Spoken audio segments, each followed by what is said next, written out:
Nous écoutons un extrait des Mémoires de guerre du général de Gaulle, troisième tome, Le Salut, 1944 à 1946, et précisément allocution prononcée à la radio par le général de Gaulle le 12 juillet 1945. Il y a 2 mois que la guerre d'Europe s'est terminée par la victoire. Après des épreuves inouïes, nous nous retrouvons debout, mais cruellement blessés.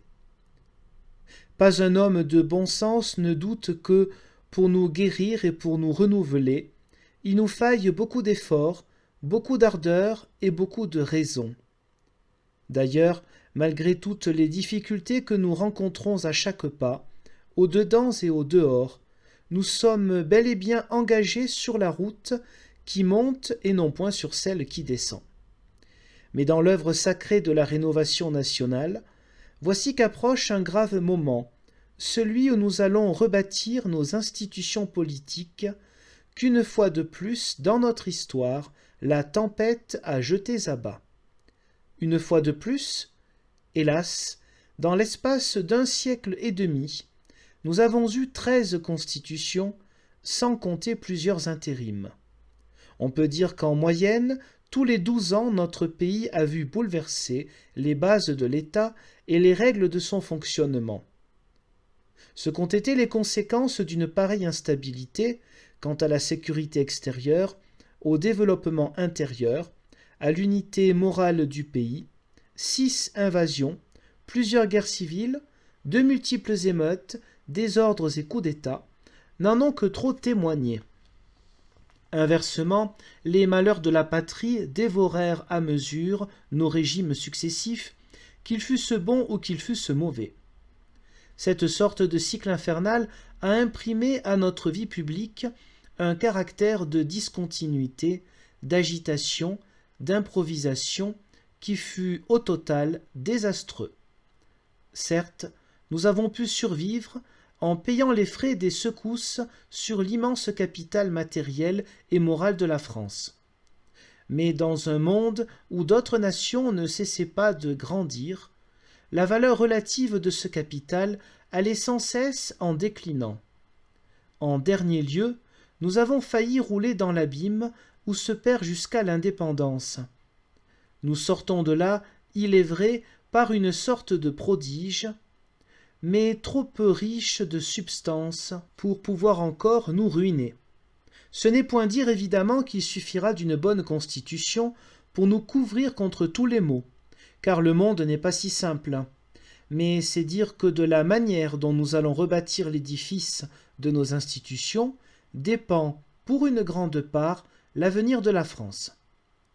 Depuis 1875 et jusqu'au milieu de 1940, nous avons vécu sous le régime constitutionnel de la Troisième République. Le recul du temps et les événements terribles qui se sont déroulés depuis sa destruction de fait nous ont permis de le juger avec lucidité. Sous ce régime qui a duré 65 ans, la France avait rétabli sa puissance militaire abattue par les désastres de 1870, refait un grand empire, renoué de solides alliances, assuré la liberté des citoyens, développé l'enseignement, institué une assez large législation sociale, gagné la Grande Guerre de 1914-1918, repris l'Alsace et la Lorraine. Ce régime ne mériterait donc pas d'être sommairement et entièrement condamné.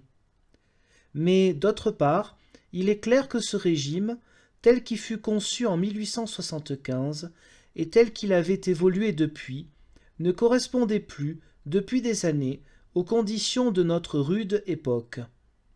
Un siècle où la vie subit, dans tous les domaines, l'accélération des machines, où les problèmes intérieurs et extérieurs se posent suivant un rythme de plus en plus précipité et compliqué, où les tâches du gouvernement et de ses administrations ne cessent de s'accroître dans toutes les dimensions, où les moyens modernes de destruction exposent à l'invasion immédiate tout pays mal défendu, ne saurait plus s'accommoder d'un système tel que celui que nous pratiquions dans les débuts de cette guerre et qui souffrait de paralysie.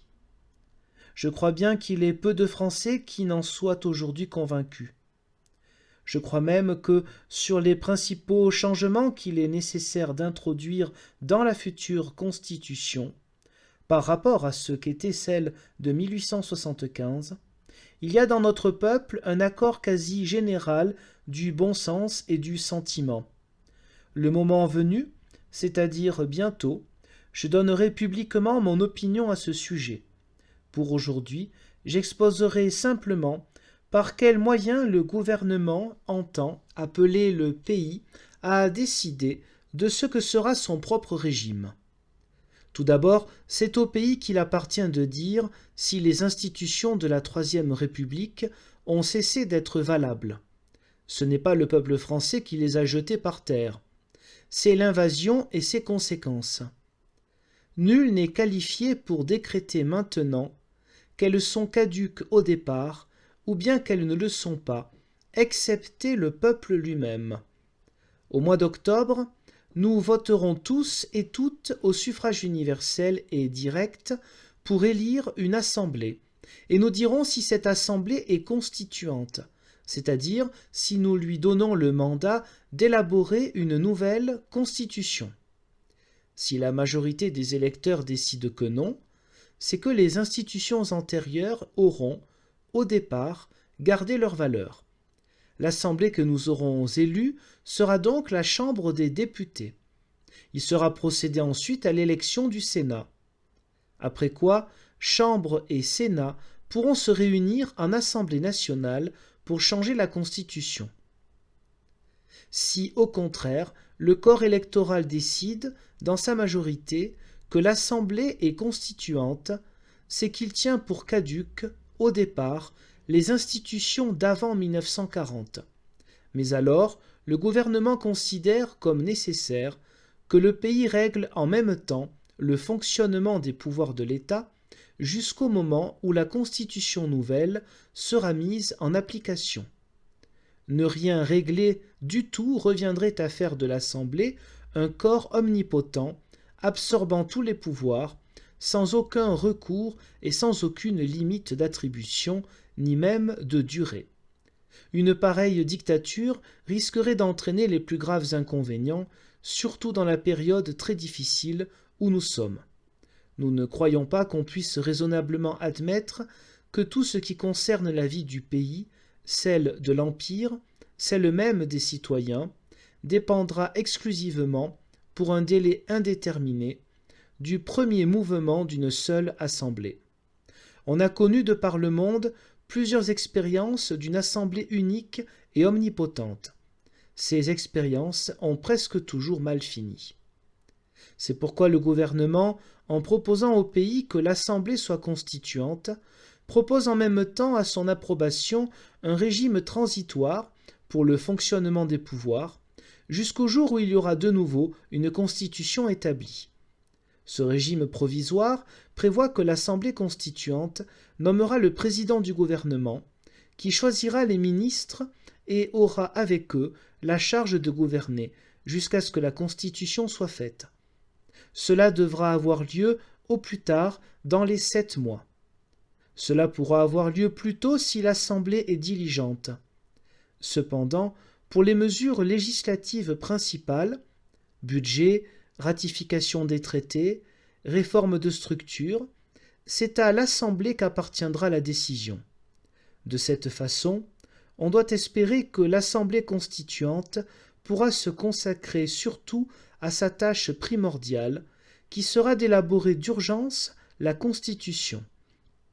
D'autre part, le pouvoir exécutif aura sans doute assez de stabilité pour gouverner dans les circonstances difficiles de l'hiver et du printemps prochain. Enfin, le gouvernement propose au peuple français de décider que la Constitution nouvelle sera ratifiée par la nation. Ainsi, nos institutions prendront un caractère d'autorité et de solennité qu'elles n'avaient jamais revêtu. La Troisième République a été submergée par le désastre de 1940. Le régime d'usurpation qui prétendait lui succéder s'est effondré avec l'envahisseur. L'unité française a été reconstituée par la simple mais puissante vertu du consentement général autour du gouvernement que j'ai l'honneur de présider. Ce sont là des données de fait. Dans une telle situation, les moyens par lesquels le peuple français va reprendre en main ses destinées ne peuvent évidemment être déterminés que par l'initiative de ce gouvernement, lors même qu'il consulte ceux dont il tient à avoir l'avis.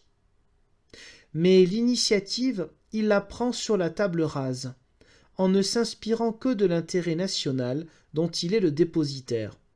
C'est ainsi qu'il l'a prise quand il s'agissait de rassembler dans la guerre nos terres, nos esprits, nos ressources, nos armées, ou de représenter dans le monde les intérêts de la patrie, ou de faire participer la France à l'occupation et au gouvernement de l'Allemagne, ou de remettre peu à peu le pays au travail, ou de répartir le mieux possible notre médiocre production et nos maigres importations, ou de financer les dépenses de l'État, ou d'attribuer le droit de vote aux Françaises, ou de donner à des milliers d'Algériens la citoyenneté de plein exercice.